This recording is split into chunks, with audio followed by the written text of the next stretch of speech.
Welcome to the Charron Zone. I am very excited to have Mr. Rick Barker on the program today. How you doing, Rick?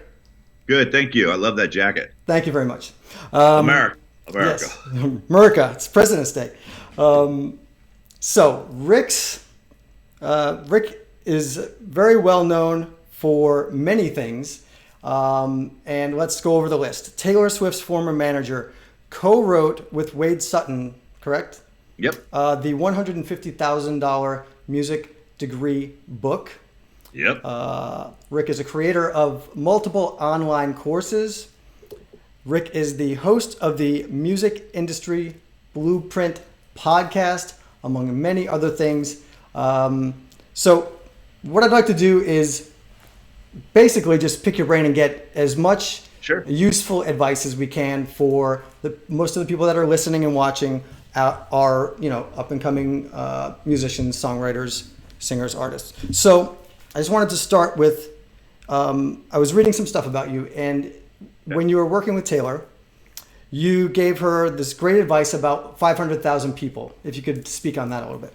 Yeah, so basically what she said was her goal was to have a gold record. And a gold record, for those that don't know, means a cumulative sales of 500,000. Now today it's a lot different than it was back then. Then you physically had to sell 500,000 CDs. Today, streams count, YouTube video watches count, downloads count, full record sales. So there's a lot that goes into it. So what I told her was, then great, let's go meet 500,000 people. And it seems like a real simple answer, but the reason that I said that was because I saw the effect that she had on people. Today, it's so much easier to get in front of 500,000 people. Back then, you had to get on the radio. You had to get on tour. You had to sometimes physically see these people. Heck, there's 3 billion people on social media, and all we had to do was show up every day. Back then, it was just MySpace. I always tell people we had a social and a half. The reason that we had MySpace, which was our first and full social media platform. The half was Facebook, because neither one of us were students. And in the beginning, Facebook was only for college students. Oh. So her fiddle player, Emily, went to Belmont. We used Emily's Facebook page in order to start Taylor's first relationship with building people on. You can, if that's what you want to achieve and that's what you want your dreams to be. Now it's a lot easier to do that. Absolutely. The power of social media is pretty incredible, and it makes it so there's really no excuse to not be able to connect with people all over the world with your music.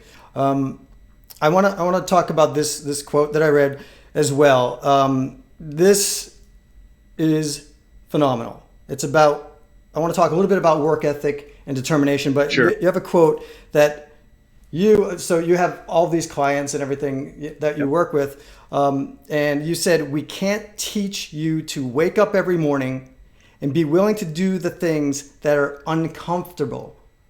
Can you speak on that quote? Because I think it's phenomenal. Yeah. I mean, the thing too, and look at it with anything, whether it be sports, whether it be business, we all have this. It's the same bat. It's the same ball. It's the same coach. It's the same field. It's the same book. It's the same professor. It's the same classroom. Why do certain people excel and others don't? It's the work that they put in with the tools that they have. So we can teach people to sing. We can teach you how to play guitar. We can teach you beats. We can teach you a lot of things. What we can't teach you is to give a crap. What we can't teach you is to show up every day. We can't teach work ethic. We can't teach determination. Those are the things that you have to bring to the table. If you, as a creative, can bring that to the table and you've got solid music, holy cow. I mean, the only difference, if you look at it, I think, between a superstar and a great artist is the work ethic, the team that they put behind them, and the fact that they treat it like a business. So when people come to me and try to make excuses and things like that, I'm like, hey, we've all got the same tools. We've all got the same gym that we can go to. We all have the same street that we can walk on. We all have the ability to do whatever it is that we want to go after. It's just some are going to do it and some aren't. Those that don't make excuses on why the other one succeeded. That's just my opinion. Amen. I believe in that 100%. I'd like to just dive into this a little bit deeper. So when you say the things that make you uncomfortable? Because I believe in this as well. Can you tell us some specific things that maybe, okay, so a client of yours, what's something that they would need to wake up in the morning and be excited about doing the things that make them uncomfortable, like in exactly what positions? With their fans on social media is one. Yeah. I mean, that's your store. I mean, right? It's like that's the customer service part of your business. Rick, I'm not good at video. Then get good at video. Practice. Then also too is it's like what you guys. I say you guys, and it's one of those things. So when I get on stage and I'm speaking in front of thousands of people, yeah, I'm nervous just like everyone else. But what I do at the very beginning is I usually crack some kind of joke, or I make fun of myself in some way that loosens up the room so now I feel comfortable. That's what we have to do. We have to get comfortable in our own skin. Too often artists are waiting for it to be perfect. Mm-hmm. Perfect artists are broke artists. It's like if you're not good at something, it's like every day your thought should be, how do I get my product and my music in front of as many people as possible? Every day my thought process, how do I get my message of being able to help artists in front of as many people as possible? I'm running Facebook ads. I'm doing podcasts. I'm doing my own podcast. I'm doing Instagram lives. I'm doing whatever it takes, but we have to get out of our comfort zone. And also too, sometimes we need to just have the realization that, you know what, this isn't meant for you. This isn't the right business for you. No one's forcing you to come into this space. It's like, just because you want to sing doesn't mean anything to me. It's like, how bad do you want to sing? How bad do you want something? Just because it's want, and how bad do you want it? If you want it really bad, it's like you mentioned this morning that you went running on the beach in Miami. Mm-hmm. You obviously want to be healthy. You want that bad. I may not.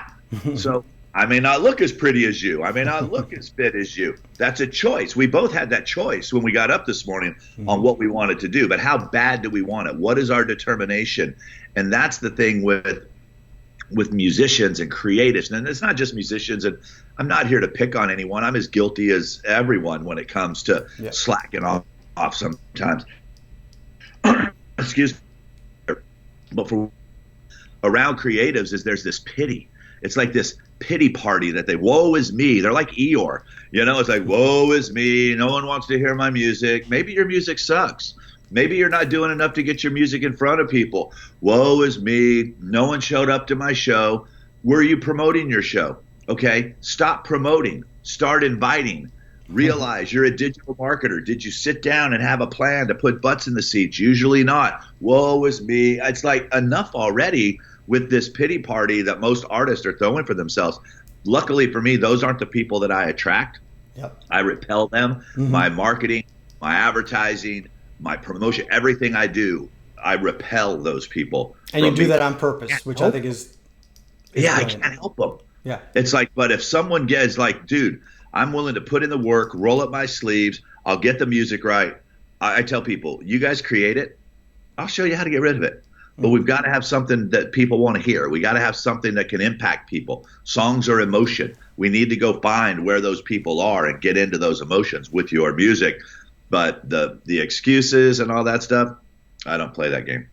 Absolutely. I want to just talk a little bit about the uncomfortable aspect of what you said with things like doing video and going on Facebook Live. And I always tell people, you take all this time and effort and money to become a better singer or guitar player or musician. Yep. And doing things like Facebook Live and or just regular video, it's a skill. And all these skills can just be practiced. It's practice. You're exactly right. One of the tricks that I give folks that I work with is I say every day, I want you to sing 5 songs like a mini set in front of a mirror. Record yourself. Go back and watch it. Let me rephrase this too. Don't go on Facebook Lives when you're not good yet. Don't go on Instagram, but take the time every day to get good. The best way to do that is record yourself on camera because that's what they see. So if you look confident or you're having fun, they're having fun. If you look awkward, have you ever been around that person and you see them on stage and you feel as uncomfortable as they do? You know how uncomfortable. That's what you don't want to give to people. So think about that for a second. It's like we've all seen that person. We've all maybe have been that person. I've been in that position many a time. So start recording yourself first. Then let people who aren't your mother see it and give you some critique and some feedback. Too often we're getting critique and feedback from the wrong people. You know, it's a recording of this. American Idol just started up again. And when you see someone get told that they're not that good, you can see the look on their face that, wow, that's the first time someone's ever said that to them. Right. And they're terrible. But it's like they surround themselves with people that just lift them up and tell them how great they are. Yes, we need those people in our life, but we also need the trainer at the gym that's going to say, okay, do another one. Do another one. Yep. That was wrong. Do another one. We need those people in our lives too. So practice, practice, practice. You make a very good point. Excellent. So if you have an up-and-coming artist, one of your clients, right, and you know they've got the basics, you know, they've got some talent, they've got work ethic. Maybe we can just go over a few things. Like I'll just throw some things out there that maybe you can talk on, whether it's performing, branding themselves, songwriting, networking, booking gigs, social media. Anything? Yeah, I think the first things first is you've got to get the music right before any of that other stuff comes into play. Yep. The worst thing you can do is open a restaurant with crappy recipes and crappy dishes. So first you got to get the music right. What a lot of people don't realize is from 12 years old to 16 years old, that's all Taylor focused on was her music. And she's an amazing songwriter, and it's proven over and over and over again. So first you got to work on your craft. So first you've got to get your skills down. It may take you 1 or 2 years, but you know what? It takes you 4 years to get a degree. It takes you 8 years if you want to be a master at something. It's like a doctor just doesn't wake up one day and go, holy crap, you know, I think I want to start cutting on people. No. You want this person to get as much quality skills and practice as they can. Yeah. The same thing goes with you, because now everyone can put music out on the internet. My mother-in-law, Nana's fantastic. Nana can't sing, but Nana can have a song on iTunes this afternoon if she wanted to. So there's a lot of noise. You need to figure out how you're going to cut through the noise. You're not going to cut through the noise by practicing on social. I let people experience really are, or how good you aren't. Don't do that. You know, this is what you do behind closed doors. So it may be 2 years before you even start posting music online. But if you want to start, you need to start now, the building process. You also need to go ahead and secure a website. You need to start thinking about your brand. You need to start thinking, because a brand is more than fonts and logos and pictures. A brand is your character. A brand is what you represent. A brand is the style of music. Do the colors and the feeling and the vibes and everything match with that? Those are all things that we cover inside my course. But it's like first and foremost is you got to get the music right. Then you've got to figure out who you are. Then we have to figure out if there's an audience. Then we go and record for that audience. And in the process of the recording, we're bringing the audience along on the journey so that when it's time to be released, you have an audience that wants to consume your product. Bad news, music's free. Anybody can just go and listen to your product for nothing. So, okay, Rick, then how do we make money? We're getting in a business. Some businesses can't survive if everyone took it for free. They invest in you. They invest in the relationship with you. They expect you to show up and market to them at some point. It just doesn't want to feel like they're being marketed. Everyone wants to buy. No one wants to feel like they've been sold to. Okay, so that's a skill in itself. So you have to go learn those skills. You have to learn business skills. You're a business. Too often you're just focusing on the music and the creative side. Then your business sucks. Your art's good, but your business sucks. So you've got to be able to put the music and the business together, and that creates the music business. Absolutely. I'm a huge proponent. I have a course on how to book gigs. And I personally played over 1,000 solo acoustic gigs at bars and restaurants. And that's how I started my whole career. So I'm a huge proponent of that. And every time you're developing all of these different skills. So if you go to the neighborhood restaurant or bar and you play and you make a little bit of money, and you play in front of 10, 20 people, every single time you do that, you are learning something about Correct. what you're good at, what you're not good at, what people that aren't your mom and dad respond to, and what people don't respond to.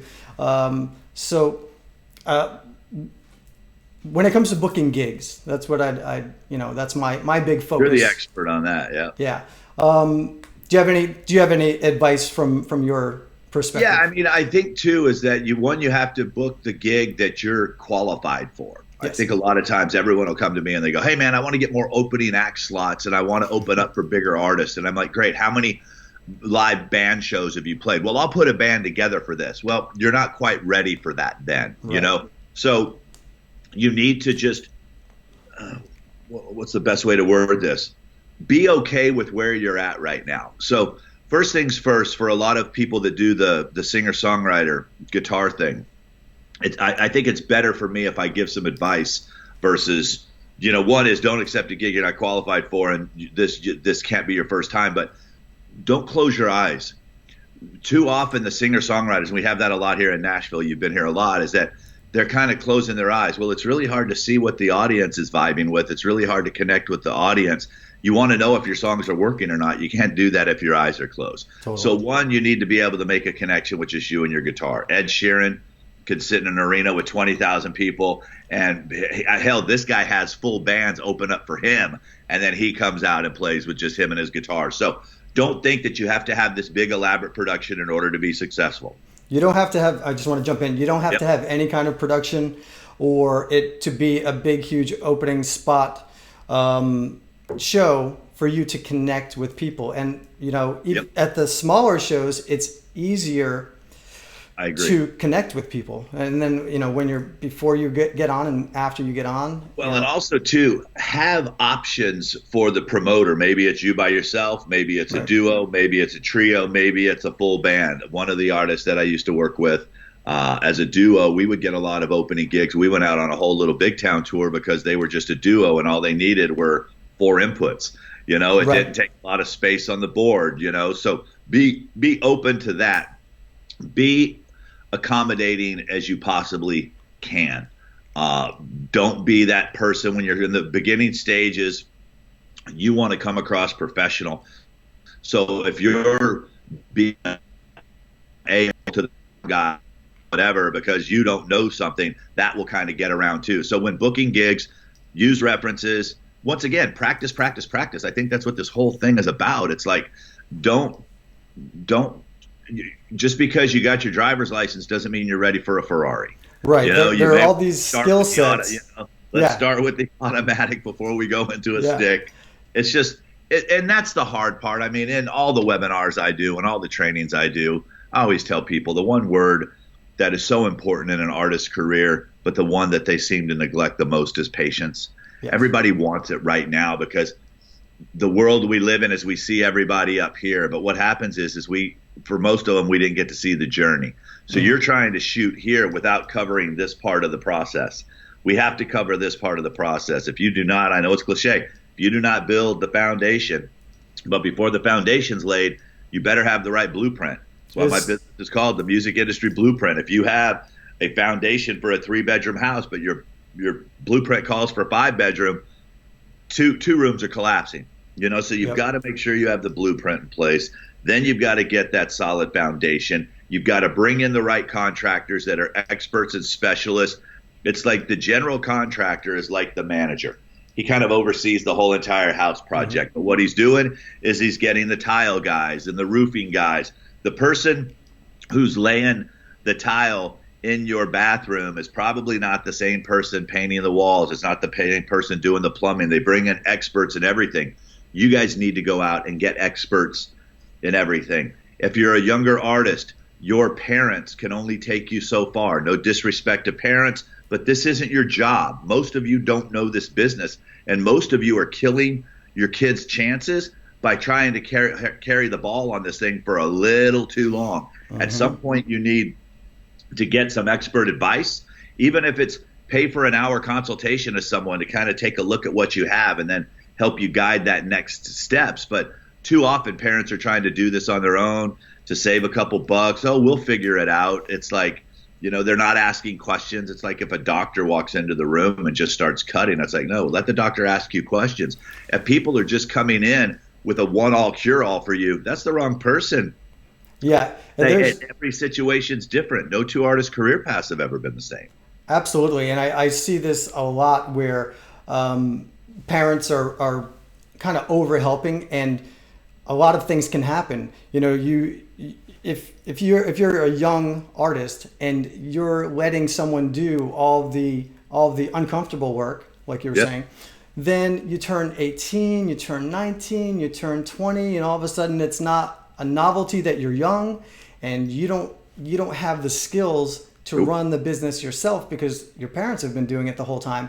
And I have an example where I had someone that I was working with, and it was a young kid, very talented, and their parents were asking me, what do you think he should do? And he's not very comfortable on stage yet. So I said, you should go to the bars and restaurants down the street, and you should have him playing, 2-3 times a week, and build that up and build up that confidence and that presence and all of those things. And the parent said to me, well, we only want him to play big stages. Well, I said, for the little stage, you're not ready for the big stage. Exactly, because what can happen is, imagine this could just kill someone's whole dream. So all of a sudden you've been playing in your basement or whatever, or with your band, or and then all of a sudden Bruno Mars says, hey, we want you to open for me, right? And you don't have that foundation, that blueprint. You don't have those skills. And you go out on stage in front of 5,000 or 50,000 people, and they will sense it in 1 second. And the worst part about it is that young artist will feel the failure in front of 1,000, 5,000. Because they haven't done it. Yeah. They haven't done it. And that's what it goes back to what I said earlier. We want things before we're ready. People just need to slow down. Yeah. They really do. That's the thing. They got to slow down. And wants and needs are two different things, and they need to understand the difference between that. And it's one of those things too, and that's why I said sometimes you need to practice in private, because if you convince somebody to give you a gig and you go in and it's your first gig and it looks like it, you won't get gig number 2. Absolutely. That's why I break it down. Job is to sit there and make a practice area for you. It's like it's not their job to make it a practice area for you. It's their job to entertain the people that are there. Right. And your job really is something that I came to realize after doing it for a long time and doing it the wrong way. I struggled with booking gigs for years because I thought it was about me. I thought it was about me and how you're just going to be amazed at how amazing I am sitting on a bar stool playing a bunch of cover songs. Then I slowly realized that it's about my client, which is the person that's hiring me. My job is to make their job as easy as possible, and to go in there and entertain people so they'll buy more beer or whatever, or drink have more coffee, whatever it is. Yep, absolutely.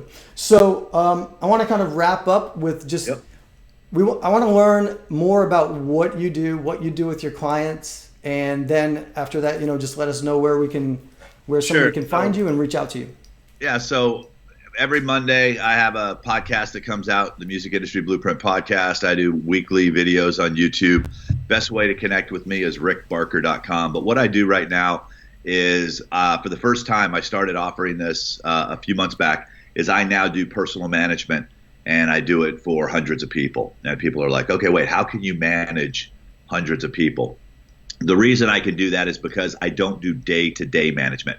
Most people don't need day-to-day management. What they need is strategy, accountability, goal setting, looking at things, making sure things are on point, door opening. That's what I offer in my management. That's more the personal management side.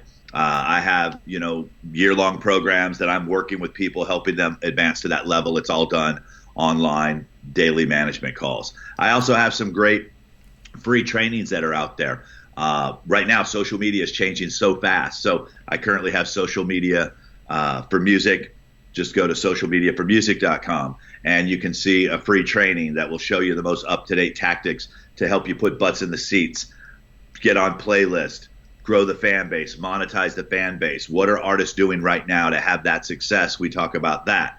So that's kind of where it is right now. I'll be speaking at the DIY Musician Conference. I'm doing less speaking this year and focusing more on my management and more on working in smaller groups. I'm going to, it's more valuable to me.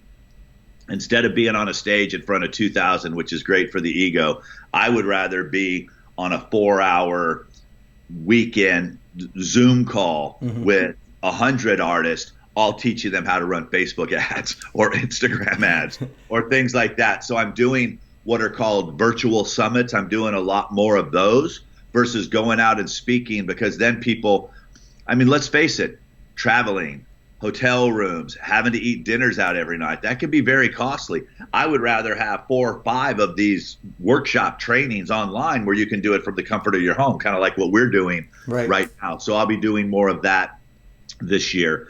And that's very powerful. I've number one, I've taken some of your free social media, mini courses, and they're phenomenal. I've learned a lot and used a lot of your tactics. So thank you for doing that for people. The other thing is with the Zoom calls, that's really powerful. Number one, because like you said, you can do this from your couch or you're sitting in bed, whatever. Anywhere. The other thing I'm is, not wearing pants right now. No, just kidding. You don't know how many times I do this, and I'm wearing shorts or something. I'm in sweats right now, and it's like it's the comfort of my home, and got my nice little setting. I've got my cup of coffee. I mean, everything's right. It's beautiful. And on the other side, so if you're a up and coming musician, you can do all of this with you, just and even if you're not an up and coming musician, so some of you think you're farther along than you are. So if your goal is to get your music in front of people, I mean, the people that spend $2,000 to come into my management world, some of them are showing up with 500,000 YouTube subscribers, 500,000 Facebook ads. One band showed up that already had their music because what they needed is that they needed somebody who could amplify that. So don't think that you could ever stop learning. I mean, I consider myself pretty successful. I still spend $40,000 to $50,000 a year with coaches. It's like those. So I know you've mentioned up and coming a few times. A lot of times we also think that we're better than what we are. Never stop learning, folks, and never stop getting advice from the right people. That's why we put the free stuff out there, is so that you can say, okay, I like the way that guy teaches. I can learn more from him. It's always going to lead you to a paid something. The same thing with you guys. You're putting your music out there, hopefully to lead them to a T-shirt for purchase or lead to a bundle for purchase. It's no different than us. My podcast is my single. My YouTube channel is my single. My program is my record. Ultimately, those that pay attention. And too often I see artists just trying to just play the free train. And it takes a long time to get to where you want to go. If the only reason you pay for things is for speed. Yeah. The speed of learning, the speed of having everything in one location. All my courses, a lot of it, if you've got, 10 days and 1,000 hours, you can go on YouTube and try to learn every single system. The reason I buy courses, guys, is for speed. There's sometimes that there's just one thing in there that I need. So let's say the course is $2,000, but I only need this one thing.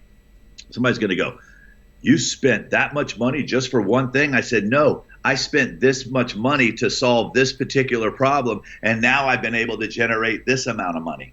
But see, I'm wired different, and I think of it like a business. It's like I don't want to spend all day learning how to build a website. I could. There's plenty of tools that are out there. I would rather spend $2,000, give it to somebody else who's the expert, let them build a website. I work on creating all the content, so when the website's done, now people see it, I look pro. It's like we have to start treating this like a business, period. If you don't, it's okay, but be okay with not making money. Just do it as a hobby. But if you want to do it as a business, you got to invest. Just invest with the right people and invest in the right things. Just because you can afford a $5,000 Martin guitar doesn't mean you're ready for a $5,000 Martin guitar. They want to start here first and work your way up to that. Same thing. Just because you want to get into the music business doesn't mean you're ready for Rick Barker. But I have places for you to start. I don't let people who haven't written a song or created music come into my management program. Mm-hmm. They're not ready for that. But there's other people in our space that just take everyone's money. I'm not that guy. I want the right customer. You know, I learned a long time ago, not all money is the right money. I also learned a long time ago, those that try to bargain shop are usually the ones that give you the most, they're the bigger pains in the butts. I just don't want them into my world. I've got other places I'll send them. Hey, go to this guy. He loves, you know, bargain shoppers. I want people that want to be the best. Have you read the 4-Hour Work Week? Yeah, that's the same cons. I want the people that treat this thing like a business, because those are the people that I can help. I don't want people that are looking for shortcuts to success. I'm looking for people that want to speed up the knowledge process, the learning process. Those are the people that I can serve. Amen. I love it. Rick, thank you so much for being on. I really appreciate it. I know that everybody listening and watching they're going to learn a lot from this. And if you can, one more time, just let everybody know where they can find you. Just go to rickbarker.com. That's the easiest place. You can get the podcast there. You can see YouTube videos there. You can take the manager assessment. You can pick up anything you need is right there at rickbarker.com. Rick Barker, everybody. Thank you. Thank you.